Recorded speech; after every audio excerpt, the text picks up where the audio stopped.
उस्ताद रसूल साहब, जैसा कि अदील वड़ाई साहब ने भी बात की कि ये मामला कानूनी से ज़्यादा अब सियासी हो गया है। हर कोई अपनी बात में आइन का कोई ना कोई हवाला देता है और कहता है कि गुंजाइश है आइन में इलेक्शन को आगे एक्सटेंड करने की। कोई कहता है कि 90 रोज़ में इलेक्शंस कराने। चंद एक आइनी सवालात मेरे भी आपसे हैं, वन बाय वन मुझे इसका आप आंसर करते जाइएगा। एक बात तो ये कि कहा जा रहा है कि ये इलेक्शन कमीशन की जिम्मेदारी है, फिर कोई कहते हैं कि नहीं जनाब ये इलेक्शन कमीशन की जिम्मेदारी नहीं है। फिर कहा जा रहा है गवर्नर्स की जानिब से कि अगर गवर्नर खुद असम्बली तहलील करे तो उनके पास इख्तियार है इलेक्शन की तारीख देने का, चूंकि ये खुद रिजॉल्व हुई तो लिहाजा गवर्नर का भी इख्तियार नहीं है कि वो इलेक्शन की तारीख दे। फिर एक बात अदालत में भी चली सदर मुमलिकत की कि सदर मुमलिकत भी इलेक्शन की तारीख दे सकते हैं। तो बताइएगा कि आइन की रूह से जिस तरह से असम्बलियां टूटी हैं, इलेक्शन की तारीख आएगी कहां से, कौन देगा? देखिए, मैं आपके सवालों का मैं जवाब देते हुए एक दो और बातों पे भी आपकी इजाज़त से कमेंट करना चाहता हूँ। सबसे पहली बात यह है कि इलेक्शन कमीशन ऑफ पाकिस्तान की जो आइनी और कानूनी रिस्पॉन्सिबिलिटीज़ हैं, जो उनकी जिम्मेदारियाँ हैं, वो आइन के आर्टिकल 218 से 222 के दरमियान तहरीर शुदा हैं, जिसके अंदर उनकी सबसे बेसिक रिस्पॉन्सिबिलिटी ये है, सबसे बुनियादी उनका काम ये है कि वो फ्री एंड फेयर इलेक्शन करवाएं जिसके अंदर कोई करप्ट प्रैक्टिसेस ना हो और कानून के मुताबिक वो इलेक्शन हो। इस इनेकाद का, इलेक्शन का इनेकाद करना जो फ्री एंड फेयर तरीके से हो, जिसमें कोई कानून की खिलाफ वर्जी ना हो, कोई करप्ट प्रैक्टिस ना हो, ये इलेक्शन कमीशन का काम है। लेकिन तारीख देना और उस तारीख के ऊपर अमल दरामद करना, ये इलेक्शन कमीशन के अलावा इसके अंदर गवर्नर और प्रेसिडेंट की शमूलियत भी हो सकती है। क्योंकि मैटर इस वक्त सब जुडिस है तो हमें उस पर शायद थोड़ा सा इंतज़ार करना चाहिए। जो इसके साथ ही साथ आपने जो इसकी जनरल बात की कि आइन के अंदर क्या इस तरह की गुंजाइश है, तो आइन के अंदर हमेशा गुंजाइश मौजूद होती है। आइन को कहते हैं कॉन्स्टिट्यूशनल थ्योरी के अंदर, आइन को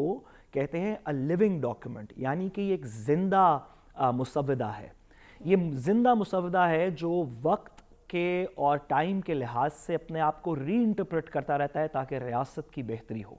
आइन के अंदर हमेशा ये गुंजाइश रखी जाती है कि खुदा न खास्ता अगर जंग लग जाए, जब जंग अजीम दोम लग गई थी तो उसके दरमियान में बहुत से ऐसे ममालिक थे जहाँ पे शायद इलेक्शंस होने चाहिए थे या उनके लोकल कोई एडमिनिस्ट्रेटिव सेटअप होना चाहिए था, जो नहीं हो सका क्योंकि जंग लगी हुई थी। इस तरह आइन में गुंजाइश तो है इलेक्शंस को आगे करने की। लेकिन मैं अदील वड़ाई साहब की बात को एड्रेस करते हुए कहूँ कि कुफर टूटा खुदा खुदा करके कि चलें, हमने ये बात तो अदील वड़ाई साहब की बात सुन के डिस्पेंस ऑफ कर दी कि इलेक्शन नहीं होने, ये असेंबलियां चलनी है, आइन में जो भी तहरीर शुदा हो इससे कोई फर्क नहीं पड़ता। क्योंकि आइन कहे कि ये 5 साल के अंदर अक्टूबर में पूरे होंगे, आइन कहे कि 6 महीने और मिल सकते हैं, आइन कहे नहीं मिल सकते। अदालत का अगर फैसला भी आ जाए, जो अदील साहब ने कहा, अदालत का अगर फैसला भी आ जाए तो उसको इम्प्लीमेंट नहीं किया जाएगा, अपील शपील किया जाएगा, क्योंकि इलेक्शन नहीं हो सकते। तो चलें, ये ढंडोरा कि हम आइन के मुताबिक चलना चाहते हैं, ये वाला ढंडोरा तो हो गया ख़त्म। कुफर टूटा खुदा खुदा करके। अब आगे उन्होंने कहा कि इसकी वैसे तो आईनी वजूहात बहुत सी हो सकती हैं और हुकूमत के लोग भी यही कह रहे हैं कि आईनी वजूहात बहुत सी हो सकती हैं, और मैंने आपको तस्लीम किया आपके सामने कि आईनी वजूहात बहुत सी हो सकती हैं जी, और उनमें से कोई भी पाकिस्तान के लिए फ़ायदेमंद नहीं। लेकिन उन्होंने कहा कि 2 प्रैक्टिकल मसले भी हैं, और वो 2 प्रैक्टिकल मसले जो हुकूमत जिस वजह से इलेक्शन नहीं अभी करा सकती, वो बड़े बुनियादी से हैं। वो एक है कि हमारे पास पैसे नहीं है इलेक्शन इस तरह करवाने के, इलेक्शन कमीशन रिसोर्सेज मांग रही है, फाइनेंस मिनिस्ट्री कह रही है कि भाई पैसे कोई नहीं है। और दूसरा ये कि लॉ एंड ऑर्डर की सिचुएशन ठीक नहीं है, इस वजह से भी नहीं हो सकता जब तक फौज की स्टैटिक डिप्लॉयमेंट ना हो। बड़ी अच्छी बात है जी, इसको रूल बना लेते हैं, ऐसे कहते हैं, इसको रूल बना लेते हैं अदील साहब की बात को कि जो हुकूमत भी